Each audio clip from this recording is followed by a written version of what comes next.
And we have to start with some good news. Chris Godwin coming off the ACL, practicing without a knee brace.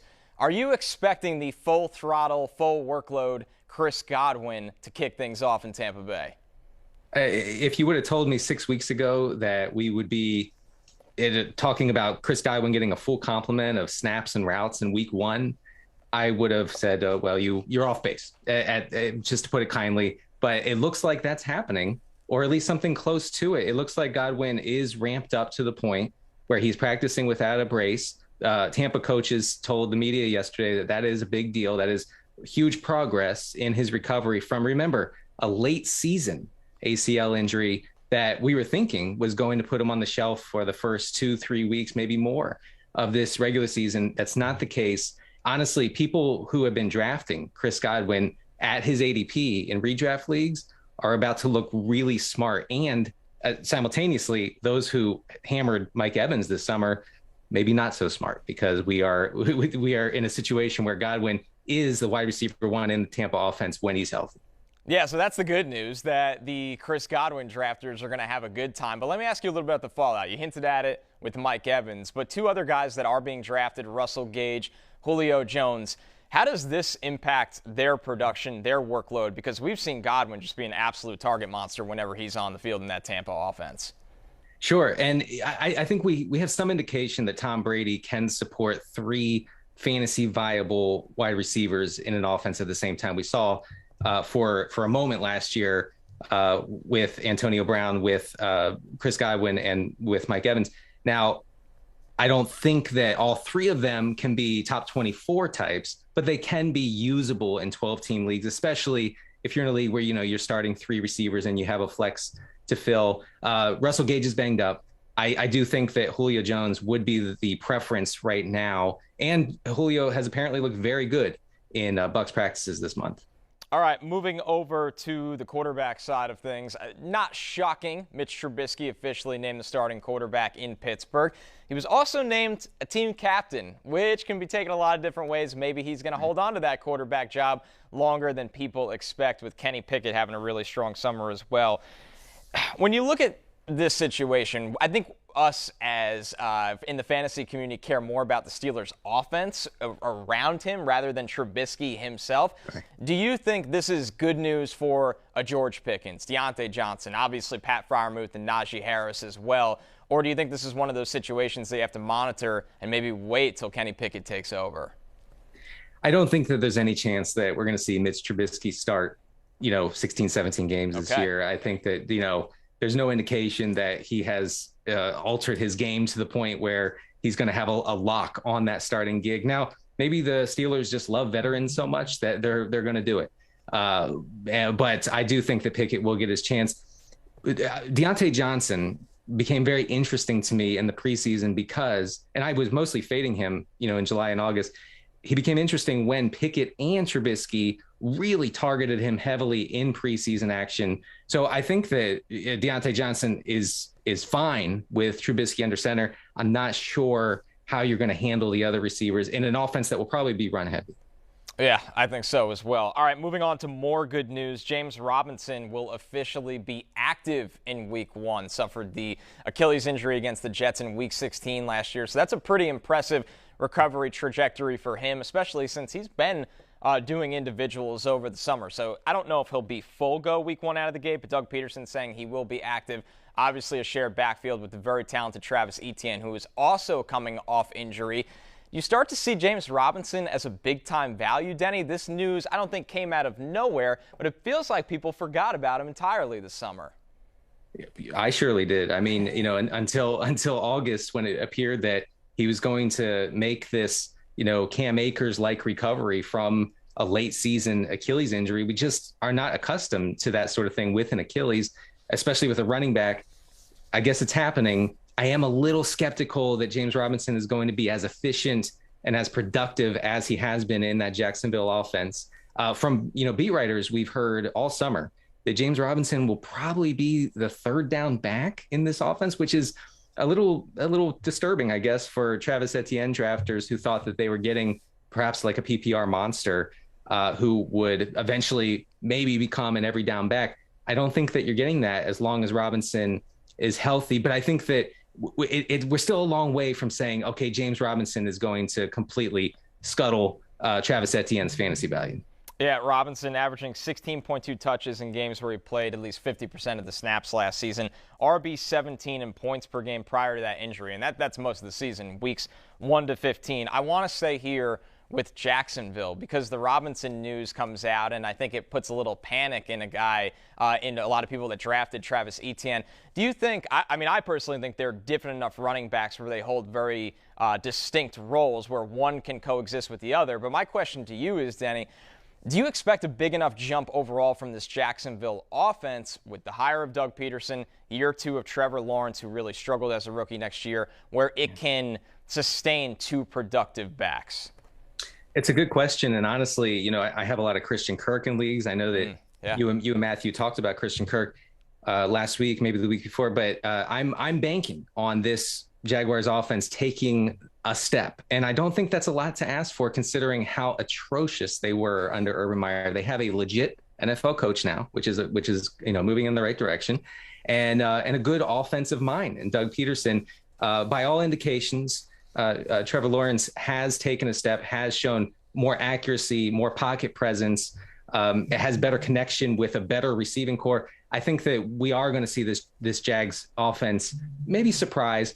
I'm not saying go over the moon, but I do think that guys like Christian Kirk, I think Travis Etienne can bring back the value based on their ADP.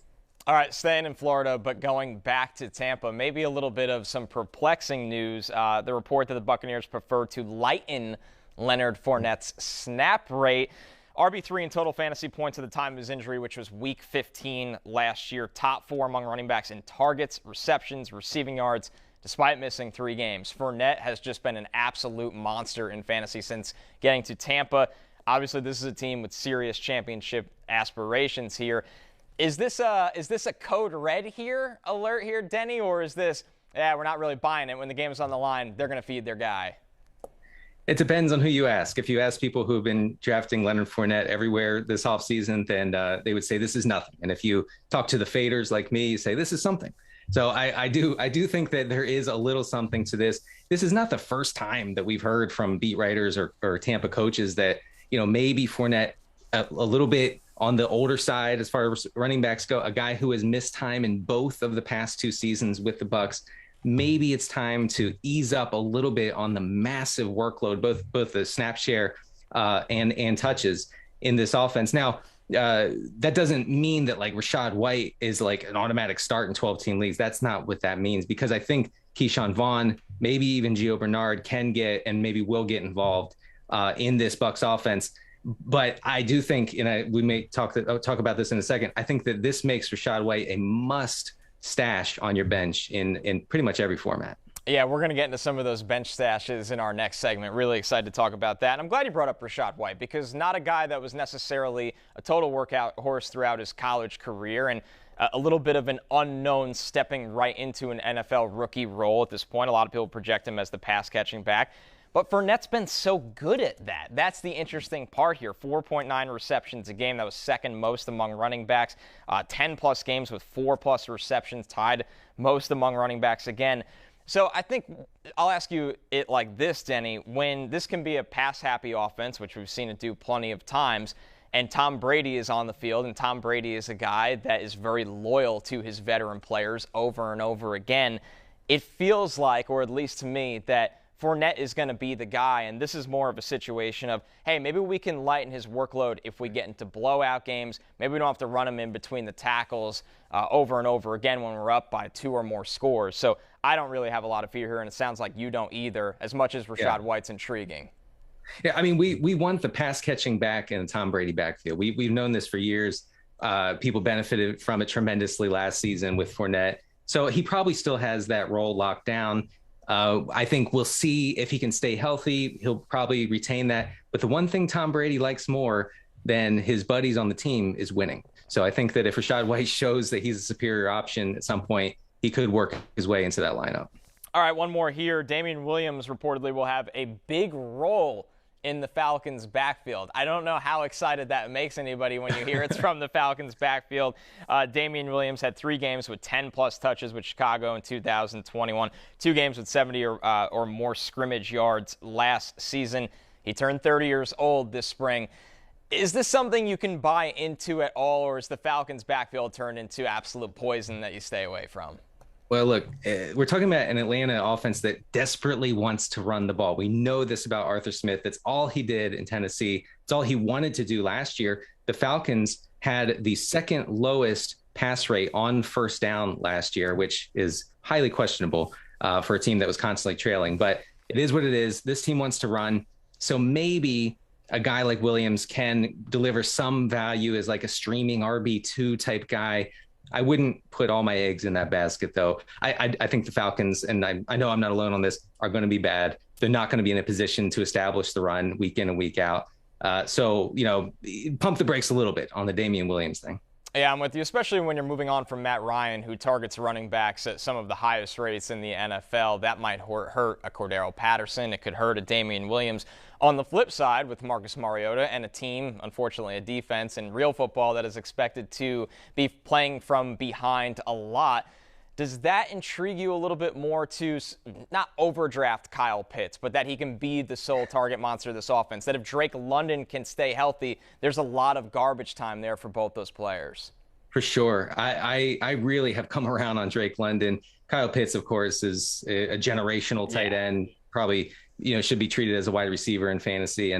So there's no argument there. But yeah, Drake London, I think these two guys could combine for an over 50% target share in this Falcons offense this year on a team that probably will have to throw a lot against Arthur Smith's, will, I guess. But yeah, and Drake London is a fantastic prospect, and the volume could come via garbage time for sure. All right, I'll close this segment with this, and I don't want to steal too much from our next when we go over the waiver wire ads. But speaking of rookie wide receivers, sounds like you're starting to turn the corner on Drake London a little bit. We've seen low ADP on guys like Garrett Wilson, even Chris Olave. We know Jamison Williams is working his way back from injury.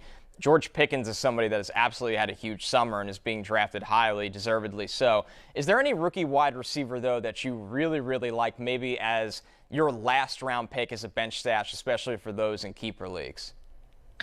Wan'Dale Robinson of the Giants. We've heard nothing but positive reports about Robinson's usage as both a rusher and a receiver in a Giants offense that, plays fast. They'll probably have a bad defense this year, which will force the offense to run more plays. NBC Sports' Peter King was, raving about Wan'Dale Robinson's usage.